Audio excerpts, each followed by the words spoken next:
एक साधु घने जंगल से होकर जा रहा था। उसे अचानक सामने से बाघ आता हुआ दिखाई दिया।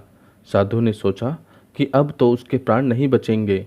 यह बाघ निश्चय ही उसे खा जाएगा। साधु भय के मारे कांपने लगा।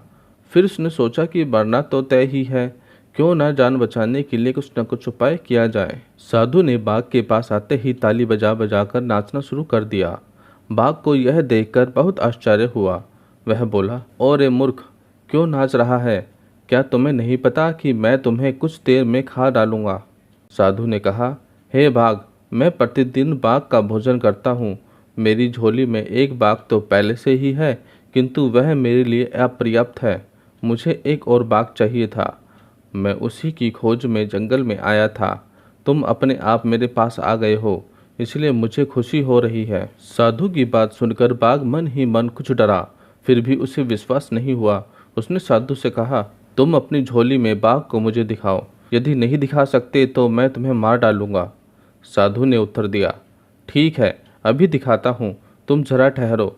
देखो, भागकर मत जाना। इतना कहकर साधु ने अपनी झोली उठाई। उसकी झोली में एक शीशा था।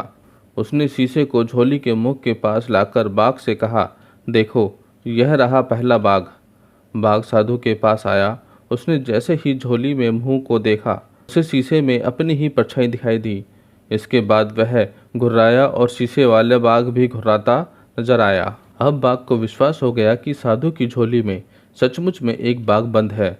उसने सोचा कि यहाँ से भाग जाने में ही उसकी कुशलता है। वह पूंछ दबाकर साधु के पास से भाग गया। वह अपने साथियों के पास पहुंचा और सबसे मिलकर अपने राजा के पास गया।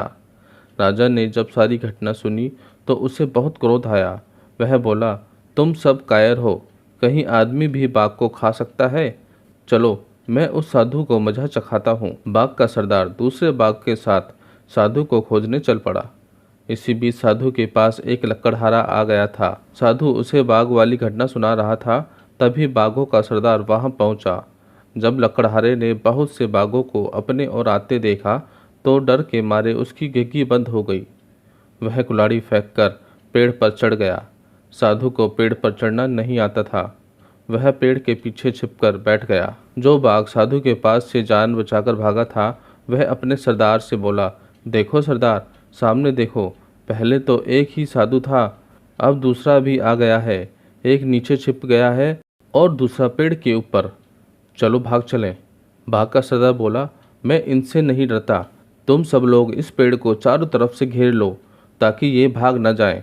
मैं पेड़ के पास जाता हूँ। इतना कहकर बाघों का सरदार पेड़ की तरफ बढ़ने लगा।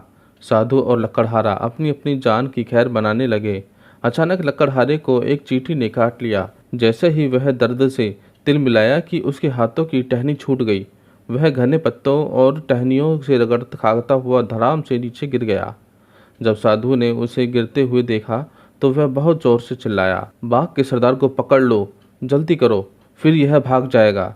धड़ाम की आवाज़ और साधु के चिल्लाने से बाघों का सरदार डर गया।